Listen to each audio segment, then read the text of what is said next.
এলেমের মার্কাজ, এলেম রেফারেন্স। কি রেফারেন্স? আলেম তো সেই যার কাছে এলেম আছে, কিতাবও আছে। কি বলেন ঠিক কিনা? যার কাছে কিতাব নেই সে তো আলেম না। আপনার আমার কাছে কোরআন আছে, হাদিস আছে, এই জন্য আমরাও আলেম দাবি করতে পারি। কি বলেন ঠিক কিনা? আমরা নিজেরা আলেম না হলেও আমাদের কাছে এলেম আছে। কি আছে? এলেম আছে না নাই? আছে। চাইলে এই এলেম থেকে খুঁজে বের করা সম্ভব। সুতরাং এই এলেমকে পাশ কাটিয়ে ভিন্ন কোনো মতকে প্রতিষ্ঠিত করার যে চেষ্টা, এটা গত 40 বছরে সমাধান হয় না। 86 সালে এই প্রথম এই মত উঠানো হয়েছে যে একদিন ঈদ করা যায় কি না। আজকে 26 সাল, 40 বছর হয়েছে না? 40 বছর একটা জেলা গোছাইতে পারেন না আপনারা। আপনারা কীভাবে এজমায় উম্মত করবেন?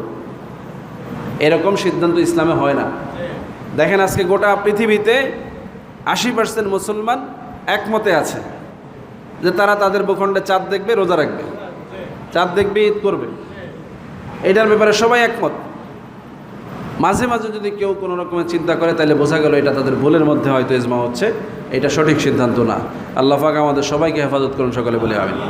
এই বিষয়ের জন্য কথা বললাম যে গত জুমায় আমি জুমাতুল বেদার বরকত, রমজানের বরকত, শবে কদরের বরকত এবং ঈদুল ফিতরের বরকত বিষয়ে বিভিন্ন কথাবার্তা বলেছি। আজকে শুধু সংক্ষেপে যে কথা বলতে চাই, ঈদুল ফিতরের দিনে কিছু সুন্নত রয়েছে, যেই সুন্নতগুলো আল্লাহ রাব্বুল আলামিন এর প্রিয় হাবিব নিজে আমল করেছেন, বলি আলহামদুলিল্লাহ। যেমন ঈদগাহে যাওয়ার আগেই ফেতরা পরিপূর্ণ পরিশোধ করা। আমাদের প্রত্যেকের উপরে ফেতরা ওয়াজিব। কি?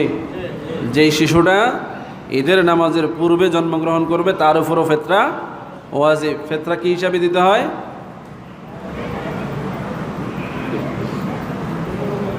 এই খুতবার মধ্যে আমি গত জুমায় বলেছি, আজকেও বলবো। রাসূলুল্লাহ বলছেন, সাআন মিন বুররিন আও কামহিন আও ইসনাইন সাগিরিন আও কাবিরিন হুররিন আও আবদিন জাকারিন আও উংসা। অর্থাৎ এখানে এই সা আর বুর, এটা ছিল তখনকার সময়ে, যেহেতু টাকা পয়সার লেনদেন ছিল না। কি ছিল না?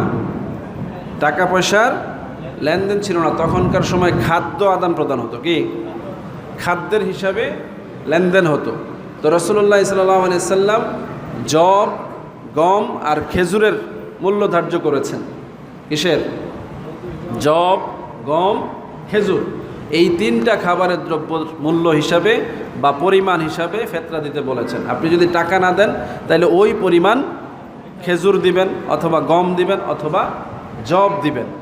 এটাকে নির্ধারণ করা হয়েছে সা হিসাবে। ওই সময়ের হিসাবের মধ্যে কেজি বা গ্রাম এগুলো ছিল না। তখনকার হিসাব ছিল সা।